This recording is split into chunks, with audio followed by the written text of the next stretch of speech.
السلام علیکم جی جناب، ہم لوگ گئے ہیں یہاں پر مندوڑا بیچ، کراچی، ڈریم ورلڈ ریزورٹ، اور ہم نے ایک رات اسٹے کیا ہے یہاں پر ڈریم ورلڈ میں۔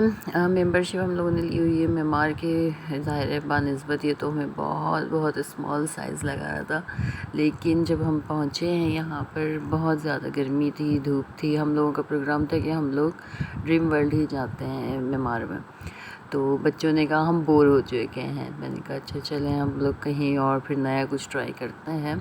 حالانکہ رمضان تھے مگر بچوں کے بھی روزے، سب کے روزے تھے، مگر پھر بھی ہم لوگوں نے پلان بنا لیا کہ ہم یہاں پر ایک رات کے لیے رکتے ہیں اور بچوں کو انجوائے کرواتے ہیں، کیونکہ یہی زندگی ہے۔ تو تھوڑا بہت ہم خود سے انجوائے کرنا سیکھتے ہیں۔ بچے جو ہیں بڑے ہو چکے ہیں، ان کو بھی بتانا ضروری ہے کہ زندگی میں انجوائمنٹ کیا ہوتی ہے۔ تو روم اچھا تھا یہاں پر، کافی زیادہ ہم لوگوں نے ظاہر زیادہ دن تو رکنا نہیں تھا، ایک رات رکنی تھی، تو ہم لوگوں نے ایکسٹرا میٹرس لے لیے تھے اور ایک ہی روم لے لیا تھا۔ تو کارنر کا روم تھا، کافی بڑا روم تھا یہ، 2 گیلریز اس میں دی گئی تھیں، اور گیلری سے نظارے بہت حسین ترین نظر آ رہے تھے۔ ایسا لگ رہا تھا کہ ہم کراچی میں نہیں ہیں، ہم پاکستان کے کسی شہر میں نہیں ہیں، ہم کہیں باہر آ چکے ہیں۔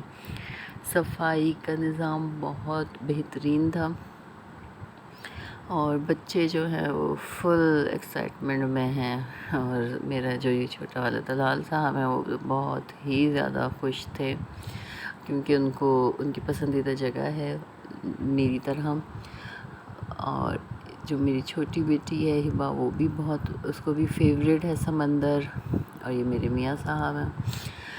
سب نے خوب انجوائے کرنے کا سوچ لیا تھا، اور ابھی تو سب سے پہلے ہم ظاہر بہت عرصے کے بعد کہیں اسٹے کر رہے تھے کسی ہوٹل میں، تو بچوں کو وہ بھی ایکسائٹمنٹ تھی کہ کیسا لگے گا انہیں، اور میں بھی ایکسائٹمنٹ میں تھی مبتلا۔ اور میرے تو یہ ہے ہی سمندر فیوریٹ، مجھے لگتا ہے سمندر مجھے بلاتا ہے، بار بار بلاتا ہے اپنے قریب اس کو۔ تو میں نے ایک نظم بھی لکھی یہاں پر، بہت زبردست قسم کی نظم وہ میری ہوئی ہے۔ تخیل میرا مطلب ایک دم سے ایسا لگتا ہے جاگ گیا ہے، کوئی مجھے اندر سے کوئی میری نئی روح پھونک گئی ہے، میں سمندر کو جب بھی دیکھتی ہوں تو سپر ایکسائٹمنٹ۔ سب کو خوب مزے کرے ان لوگوں نے، بچوں نے خوب اپنے آپ کو مٹی میں لوٹ پوٹ کے ان لوگوں نے ہلکان کر دیا، اور یہی انجوائمنٹ ہوتی ہے ساحل سمندر پہ، اور کیا ہوتا ہے۔ لیکن یہاں پہ مزے کی بات یہ تھی، اتنا سا ایک کچرا نظر نہیں آ رہا تھا ہمیں، اور صاف ستھری، ایسا لگ رہا تھا مٹی ہے۔ نیچے واش رومز دیے ہوئے تھے، وہیں پر ہی لاکرز تھے، وہاں پہ ہم لوگوں نے ایکسٹرا جو کپڑے تھے وہ رکھ دیے تھے، وہیں پہ ہم شاور لے کے اوپر روم میں گئے تھے۔ کافی اچھا انتظام ہے، بس ہے چھوٹا سا یہ ریزورٹس، مگر اچھا انتظام ہے صفائی کا۔ تو بچے جو ہیں وہ تو ایسے لگ رہا تھا کہ بس ان کو کوئی روکے نہیں، اور کوئی رکتا بھی نہیں ہے۔ اچھا، یہاں پر اور جو چیزیں ان لوگوں نے سہولیات دی ہوئی ہیں وہ ابھی بند کی ہوئی تھیں، کیونکہ ایک تو سمندر بہت زیادہ چڑھا ہوا تھا، یا رمضان ہے اس وجہ سے بھی۔ تو بچوں نے صرف اونٹ کی رائڈ کی، اونٹ میں بیٹھے۔ میرا فیوریٹ منظر سن سیٹ، جہاں پہ بیٹھ کے میں دیر تک شفق کے رنگ دیکھتی ہوں۔ رات ہو گئی، نہا دھو کے ہم لوگ تیار ہوئے، روزہ کھولا، ڈنر کیا۔ ڈنر بہت مہنگا تھا یہاں پر۔ صبح ہوئی، پھر ہم لوگ، میں نے اپنی بیٹی کو موبائل دے کر آئی، میں نے کہا اب تم میری اوپر سے گیلری سے جو ہے ویڈیو بناؤ، اور اب میں جا رہی ہوں اکیلے، میں ملوں گی اپنے سمندر سے، سمندر مجھے بلاتا ہے۔ یا یہ اتنا خوبصورت منظر تھا، اتنا حسین سمندر ہو رہا تھا صبح سویرے کہ یہ ویڈیو ہے۔ اور ایک چیل جو ہے وہ میرے سر پر منڈلا رہی تھی۔ باقی کتنا گہرا ہوتا ہے سمندر، اور ایسی ہی ایک زندگی ہے، کتنی گہری زندگی ہے، ہم اس کو مٹھی میں لینا چاہتے ہیں لیکن وہ ہاتھ ہمارے کچھ بھی نہیں آتا ہے. مجھے بہت فلسفے سوچتے ہیں یہ سمندر پہ جا کے. خیر بچے پھر آ گئے میرے ساتھ، اور بچوں کی جو ایکسائٹمنٹ ہے، میری جو چھوٹی بیٹی ہے وہ پانی کی بہت دیوانی ہے. انہوں نے موہانا فلم دیکھ رکھی تھی، اور پھر وہ جو مووی کی جو سین ہے موہانا موہانا، وہ ان کو یاد آ رہے تھے، اور اپنی بہن کے ساتھ وہ شیئر بھی کر رہی تھیں، مجھ سے بھی شیئر کر رہی تھیں. اور طلال کو تو خیر کوئی ہم روک ہی نہیں سکتے ہیں کہ وہ کیا حرکتیں کرتا ہے اور کیا آدھی حرکتیں کرتا ہے. تو وہ کرتا ہے وہ جو ہی اس کا دل چاہتا ہے. اور بچوں کو آزاد ہی سے انجوائمنٹ کرتے رہنے دینا چاہیے، کیونکہ یہی تو وقت ہوتا ہے. ہم یہاں پہ بھی کیا روک ٹوک کریں. میں نے اس کو کہہ دیا تھا، میں نے کہا تم نے جتنا انجوائمنٹ کرنی ہے، جتنی تم نے مٹی پانی سمندر جو بھی تم نے کرنا ہے کرتے رہو. تو وہ بیچارہ ویسے تھک بھی بہت گیا تھا، کیونکہ اس نے کل بھی بہت کیا تھا. دوپہر سے وہ پانی میں تھے، ابھی پھر صبح پھر پانی میں آ گئے تھے وہ.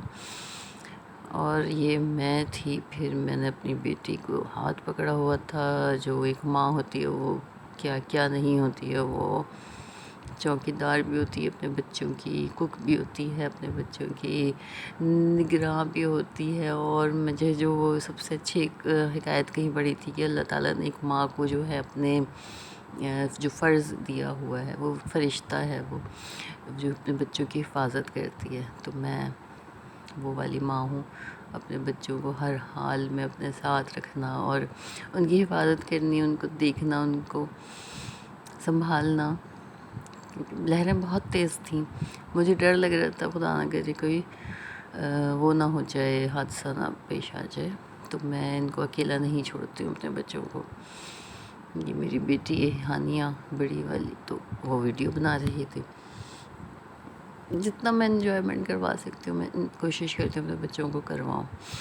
تو یہاں پہ ایک مندر تھا جو مجھے بہت زیادہ فیسنیٹ کر رہا تھا، اپنی طرف کھینچ رہا تھا.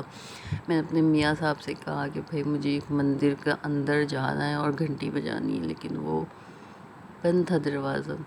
میاں صاحب گئے بھی دیکھنے کے لیے، دروازہ کھلوانے کی کوشش بھی کی مگر دروازہ نہیں کھلا.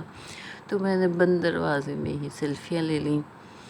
یہ مجھے بڑی یادگار میری ایک چیز ہو جاتی ہے. ہم کہیں بھی گھومنے پھرنے جاتے ہیں تو وہاں پر ہماری یادیں ہی جمع ہوتی ہیں، اور زندگی کا مجھے یہ سب سے بڑا سرمایہ لگتی ہیں یہ یادیں.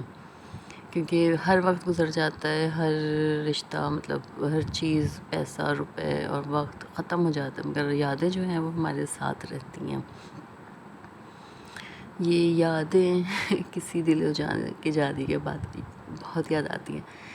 تو پھر بچے بڑے ہو جاتے ہیں، پھر وہ کئی سال کے بعد اپنی تصاویر دیکھتے ہیں. وہ مما آپ ایسی تھیں، اچھا ہم ایسے تھے، اب یہ واپسی کا سفر ہے اور یہ بچے سو رہے ہیں. بہت اچھی یادیں ہیں. اچھا ریزورٹ ہے ڈریم ورلڈ اور منوڑا بیچ.